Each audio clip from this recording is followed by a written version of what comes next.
Greetings, friends!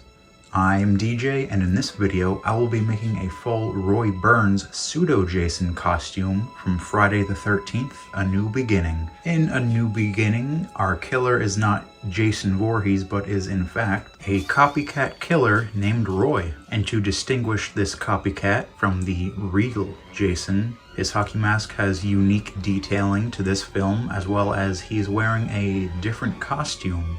Instead of the work shirt and work pants combo, he's wearing coveralls, more in line with Michael Myers. Ironically enough, both the stunt coordinator for this film, Dick Warlock, as well as actor Tom Morga, have both played Michael Myers in the Halloween films. Now, for the coveralls themselves, the brand is actually unknown due to just how generic the design is. It is a design that has been around since the 70s and still exists to this day, although slightly changed. Current theories point to Red Cap, as that was just one of the most common brands used at the time. They are in spruce green, although they appear blue in the film, which is just another overlapping detail with the Halloween films, surprisingly. The boots that he wears in the film are Field and Forest Model 8468 in brown leather. The hood or cowl worn underneath the hockey mask is a remolded version of the Part 4 hood. The effects team used photo references from the Part 4 production and attempted to just remake the exact same hood from the ground up. Due to that, all of the details have been slightly smoothed over, although they still remain highly accurate to that film. And with those detailings, there is also no blood from the false axe wound, and there is no hair punched into the cowl itself. I asked if I should buy a new hood for the Part 5 Roy costume that I'm making, or if I should modify my Part 3 undermask. And so we are going to mutilate this guy. This should be simple enough. I'll just take my super sharp, technically fabric scissors and cut out the face.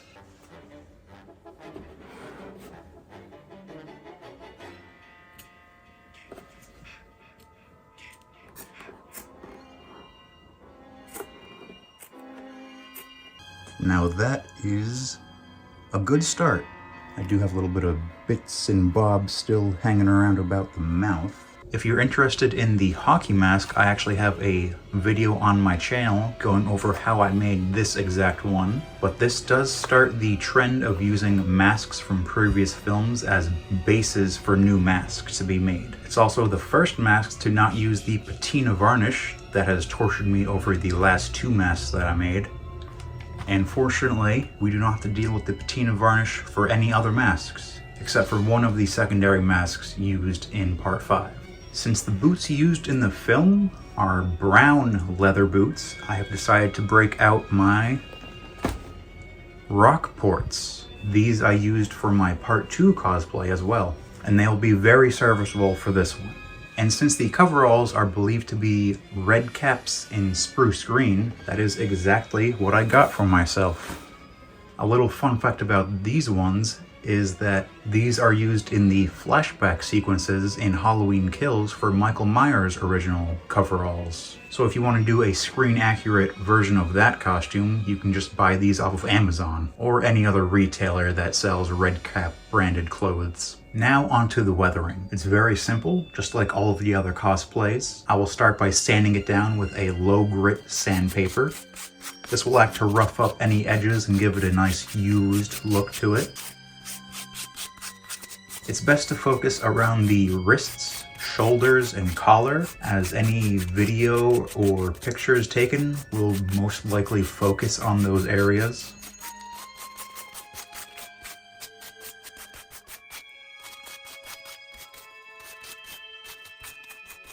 And then after sanding it, I'll go over the entire thing with a lint roller to pull up any loose fabrics and prep it for the next step.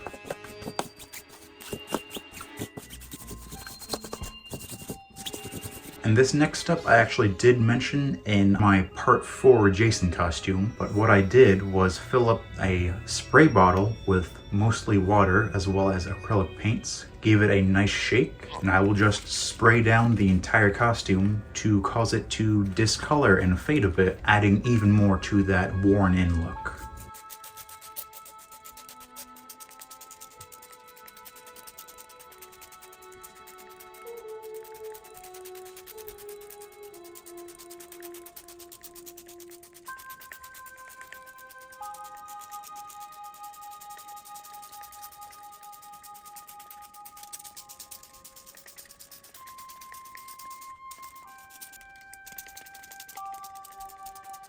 Now, just like any other costume, I could add some blood to it if I feel necessary, or I could add some wounds and damage that he received over the course of the film, such as the chainsaw to the shoulder, the tractor to the stomach. But I'm going to go even more subtle than that. I'm going to take my X-Acto knife and just add some pricks here and there, just once again to add to the worn-in look of this costume.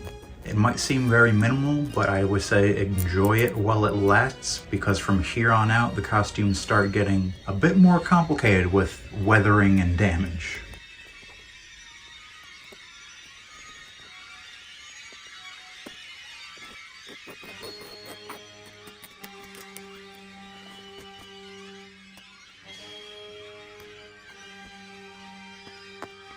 But now that that is finished, time to show off the whole thing all together. And since this was such a simple costume, I decided to go just a step beyond. I got some basic face paint in black to darken my eyes like in the film, and I also got some blood to smear on my hands to make it look like I've been going around murdering some people. So let's take a look at all of this together.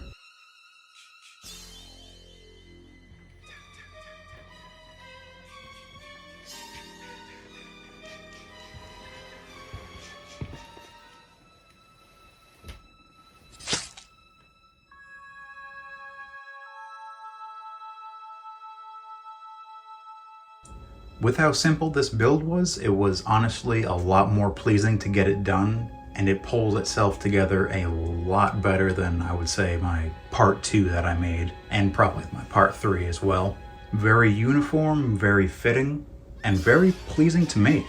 But with that, if you like this video, leave a like down below, and let me know in your comments about your thoughts on the connections between specifically Friday the 13th, A New Beginning, and the Halloween franchise, with both actors and design elements being shared between the two. If you would like to see more of my videos, subscribe to the channel and hit the bell icon to stay up to date on all future posts and videos. My current goal is to hit 600 subscribers by the end of this year.